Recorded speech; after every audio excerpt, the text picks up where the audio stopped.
பரம வைத்தியராகிய இயேசு கிறிஸ்துவின் நாமத்தில் உங்கள் யாவருக்கும் என்னுடைய அன்பான வாழ்த்துக்கள்.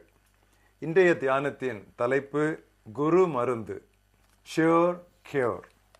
வாசிக்க வேண்டிய வேத பாகம் 1 கொரிந்தியர் 11 18 முதல் 32 வரை. நீங்கள் சபையிலே கூடி வந்திருக்கும் போது உங்களில் பிரிவினைகள் உண்டு என்று கேள்விப்படுகிறேன். அதில் சிலவற்றை நம்புகிறேன்.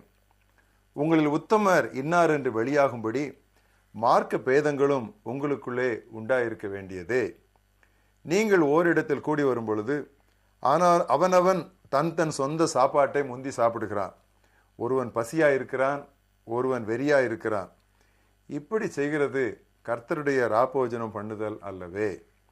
புசிக்கிறதற்கும் குடிக்கிறதற்கும் உங்களுக்கு வீடுகள் இல்லையோ? தேவனுடைய சபையை அசட்டை பண்ணி இல்லாதவர்களை வெட்கப்படுத்துகிறீர்களே. உங்களுக்கு நான் என்ன சொல்லுவேன்? இதை குறித்து உங்களை புகழ்வேனா? புகழேன். நான் உங்களுக்கு ஒப்புவித்ததை கர்த்தரிடத்தில் பெற்றுக்கொண்டேன். என்னவெனில், கர்த்தராகிய இயேசு தாம் காட்டி கொடுக்கப்பட்ட அன்று ராத்திரியிலே அப்பத்தை எடுத்து ஸ்தோத்திரம் பண்ணி அதை பிட்டு, நீங்கள் வாங்கி புசியுங்கள், இது உங்களுக்காக பிற்கப்படுகிற என்னுடைய உடலாயிருக்கிறது, என்னை நினைவு கூறும்படி இதை செய்யுங்கள் என்றார். போஜனம் பண்ணின பின்பு அவர் அந்தப்படியே பாத்திரத்தையும் எடுத்து, இந்த பாத்திரம் என் இரத்தத்தினால் ஆகிய புதிய உடன்படிக்கையா இருக்கிறது, நீங்கள் இதை பானம் பண்ணும் போதெல்லாம் என்னை நினைவு கூறும்படி இதை செய்யுங்கள் என்றார். ஆகையால் நீங்கள் இந்த அப்பத்தை புசித்து இந்த பாத்திரத்தில் பானம் பண்ணும் போதெல்லாம் கர்த்தர் வருமளவும் அவருடைய மரணத்தை தெரிவிக்கிறீர்கள். இப்படி இருக்க, எவன் அபாத்திரமாய் கர்த்தருடைய அப்பத்தை புசித்து அவருடைய பாத்திரத்தில் பானம் பண்ணுகிறானோ அவன் கர்த்தருடைய உடலையும் இரத்தத்தையும் குறித்து குற்றமுள்ளவனாயிருப்பான். எந்த மனுஷனும் தன்னைத்தானே சோதித்தறிந்து இந்த அப்பத்திலே புசித்து இந்த பாத்திரத்தில் பானம் பண்ண கடவன். என்னத்தினாலெனில், அபாத்திரமாய் போஜனம் பண்ணுகிறவன் கர்த்தருடைய சரீரம் இன்னது என்று நிதானித்து அறியாததினால் தனக்கு ஆக்கினை தீர்ப்பு வரும்படி போஜனபானம் பண்ணுகிறான். இது நிமித்தம் உங்களில் அநேகர் பலவீனரும் வியாதியும் உள்ளவருமாய் இருக்கிறீர்கள். அநேகர் நித்திரையும் அடைந்திருக்கிறார்கள். நம்மை நாமே நிதானித்து அறிந்தால் நாம் நியாயந்தீர்க்கப்பட மாட்டோம். இன்றைய மனப்பாட வசனம் 3 யோவான் 2 பிரியமானவனே, உன் ஆத்துமா வாழ்கிறது போல நீ எல்லாவற்றிலும் வாழ்ந்து சுகமாயிருக்கும்படி வேண்டுகிறேன். Beloved, I pray that you may prosper in all things and be in health, just as your soul prospers. ஆண்டவர் நமது உடலின் ஆரோக்கியத்திற்காக பல ஏதுக்களை தந்திருக்கிறார். இன்று 2 முக்கியமான ஏதுக்களை குறித்து உங்களோடு நான் பேச விரும்புகிறேன். முதலாவது, ஆரோக்கியத்திற்காக புதிய ஏற்பாட்டு சபையிலே ஆண்டவர் வைத்துள்ள சிகிச்சை சக மனிதரோடு ஒப்புரவாகுதல். பொறாமை, வெறுப்பு, கோபம் போன்றவையே பெரும்பாலான நோய்களுக்கு காரணம் என்று மருத்துவ கலை கூறுகிறது.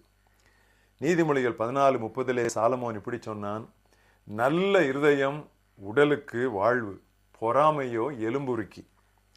நமது இருதயத்திலிருந்து கசப்பான வேர்கள் யாவற்றையும் பிடுங்கி எரிந்து உறவு முறிந்துள்ள யாவரோடும் நாம் சமாதானமாக இருக்கும்படி முதலடி எடுத்து வைத்தால் ஆரோக்கியம் நம்மை நோக்கி நடைபோடும். பகையை பேணுவது நமக்குத்தான் கேடு.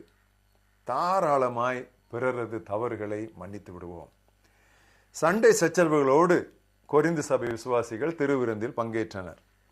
அந்த அப்பம் கிறிஸ்துவின் உடலை குறிக்கிறது என்றும் ஒவ்வொருவரும் திருவுடலின் அங்கம் என்றும் அவர்கள் நினைக்கவும் இல்லை, நிதானிக்கவும் இல்லை. எனவே நோய்களும் மரணமுமே அவர்களுக்கு தேவனது நியாய தீர்ப்பாயிட்டான். நாம் எச்சரிப்படையவே இவைகள் எழுதப்பட்டுள்ளன. நாம் ஆண்டவரது உடலை சேதப்படுத்தும் போது அவர் நமது உடலை சேமப்படுத்துவார் என்று எதிர்பார்ப்பது எப்படி? விசுவாசிகளோடு மட்டுமல்ல, பாதிக்கப்பட்ட அவிசுவாசிகளோடும் நாம் ஒப்புரவாக வேண்டும். குற்றமற்ற மனசாட்சிக்கு நிகரான மருந்தே கிடையாது. உறவுகள் நன்றாயிருந்தால் உவகை பெருகும். ஆனந்தமும் ஆரோக்கியமும் ஒன்றை ஒன்று பெற்றெடுக்கும். Happiness and health mutually beget each other. பாதிக்கப்பட்ட நபரை நீங்கள் நேரில் சந்திக்க முடியாவிட்டால் கடிதம் எழுதி சரி பண்ணுங்கள். எக்காரணத்தை இட்டும் ஒப்புரவாகுதலை ஒத்தி போட வேண்டாம். இரண்டாவது, சமாதானம் மற்றும் சுத்த மனசாட்சியோடு திருவசனத்தின் மீது நாம் சார்ந்திருக்க வேண்டும். ஆபிரகாமும் சாராளும் இறைவாக்குகளை அப்படியே விசுவாசித்த போது மலட்டு தன்மையிலும் செத்த நிலையிலும் இருந்த தங்கள் உடல்களில் சுகமும் பலமும் பெற்றனர். இன்றும் மருத்துவத்தால் முடியாத அற்புதங்களை செய்யும் வல்லமை இறைவார்த்தைக்கு உண்டு. சங்கீதம் 107:20 இஸ்ரவேல் மக்களின் சரிதையை இப்படி வாசிக்கிறோம். ஆண்டவர் தமது வசனத்தை அனுப்பி அவர்களை குணமாக்கினார். கிறிஸ்து தமது வார்த்தையினால் மக்களை விடுவித்தார், குணமாக்கினார். 100க்கு அதிபதி ஏன் ஆண்டவர் அபிதமாக பாராட்டினார்? நான் அதிகாரத்திற்கு கீழ்பட்டு இருக்கிறேன். நான் ஒருவனை வா என்றால் வருகிறான், போவென்றால் போகிறான், நீர் ஒரு வார்த்தை சொல்லும் என்று சொன்னார். ஆண்டவர் சொன்னார், இப்படிப்பட்ட விசுவாசத்தை நான் பார்க்கவே இல்லை, இஸ்ரவேலரில் கூட நான் பார்க்கவில்லை என்றார். அந்த வார்த்தையின் மேலே உள்ள விசுவாசம் ஆண்டவருடைய அற்புதத்தை நம்மிடத்தில் விரட்டி தள்ளி கொண்டு வரும். இயேசு திருவசனத்தை உபதேசித்துக் கொண்டிருக்கும் பொழுதே அற்புதங்களை செய்கிற, சுகமளிக்கிற வல்லமை வெளிப்பட்டது என்று நாம் பார்க்கிறோம். ஒருவேளை நீங்கள் நோய்வாய்ப்பட்டு இருக்கிறதால் கருத்தூன்றி வேதத்தை தியானிக்க முடியாவிட்டால் ஏற்கனவே மனனம் செய்து வைத்த, மனனமாய் தெரிந்த திருவசனங்களை நினைவுபடுத்திக் கொள்ளுங்கள். கிறிஸ்துவின் வார்த்தைகளை நினைப்பூட்டுவதில் உதவியாய் இருக்கத்தானே ஆவியானவர் நமக்கு அனுப்பப்பட்டிருக்கிறார். நமது பிரச்சனைகளையே நினைத்து கொண்டும் இருக்கக்கூடாது. பிறரது தேவைகளை, பிறரது கவலைகளை, கண்ணீர்களை நாம் எந்த அளவிற்கு அவர்களுக்கு உதவி செய்ய முடியும் என்று சொல்லி அவர்களோடு நாம் நம்மை அடையாளப்படுத்திக் கொள்ள வேண்டும். ஒரு காரியம் சொல்லுகிறேன், அளவுக்கு மீறி சுகமளிப்பு கூட்டங்களில் பங்கு பெறாதிருங்கள், அளவுக்கு மீறி சுகமளிப்பு பத்திரிகைகளை வாசிக்காதிருங்கள். அப்படி வாசித்தால் தன்னலம், குறுகிய பார்வை, உலக சிந்தை, பொருளாசை ஆகிய நோய்களின் பாதிப்புக்கு நீங்கள் ஆளாவீர்கள். மிஷனரி கூட்டங்களுக்கு செல்லுங்கள்.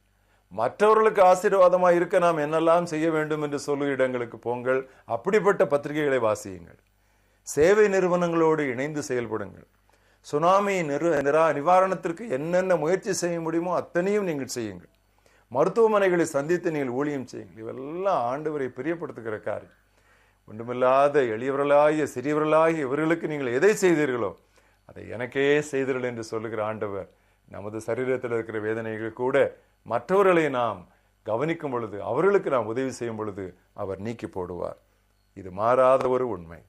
பிரியமானவனே, உன் ஆத்துமா வாழ்கிறது போல எல்லாவற்றிலும் வாழ்ந்து சுகமாய் இருக்கும்படி வேண்டுகிறேன். நல்ல ஆண்டவரே, எங்களுடைய ஆரோக்கியத்திலே நீர் கர்சனை கொண்டு இருக்கிறீர், அதற்காக நாங்கள் ஸ்தோத்திரிக்கிறோம். ஆனால் எங்களுடைய உடலிலே சுகம் வருவதற்கு முன்பதாக ஆன்மாவிலே ஆரோக்கியம் வந்தால் தானே ஆண்டவரே உடற்சுகம் நிலையாய் நிற்கும், நிரந்தரமாய் இருக்கும். ஆண்டவரே, எங்கள் ஒவ்வொருவருடைய வாழ்க்கையிலும் கசப்பு என்கிற வேரை முழுவதுமாக பிடுங்கி எரிந்துவிட நீர் எங்களுக்கு உதவி தாரும். திருவசனத்திலேயே சார்ந்திருக்க உதவி செய்யும். எங்களை விட அதிக கஷ்டங்கள், வேதனைகள், துன்பங்கள், பாடுகள், இழப்புகள், இப்படிப்பட்ட நிலையிலே இருந்து கண்ணீரும் கவலையுமாகவே தங்கள் நாட்களை கழித்துக் கொண்டிருக்கிற மக்களை தேடி சென்று அரவணைத்து அவர்களுக்கு உம்முடைய நற்செய்தியை, உம்முடைய அன்பின் செய்தியை பகிர்ந்தளிக்க எங்களுக்கு உதவி தாரும். எங்களை நீர் ஆரோக்கியம் பண்ணுகிற தேவன், எங்களுக்கு நீர் சுகம் தருகிற தேவன், உமக்கு நன்றி சொல்கிறோம். இந்த வார்த்தைகளை கேட்டுக்கொண்டிருக்கிற மக்கள் உம்முடைய சமூகத்திலே ஆரோக்கியத்திற்காக நெடுங்காலமாக ஜெபித்துக் கொண்டிருப்பார்கள். ஆனால் கர்த்தர் அவர்கள் ஆன்மாவையும் அவர்கள் சரீரத்தையும் ஆரோக்கியமாக்க வேண்டும் என்று இயேசு கிறிஸ்துவின் நாமத்தில் ஜெபிக்கிறேன், ஜீவனுள்ள பிதாவே, ஆமென்.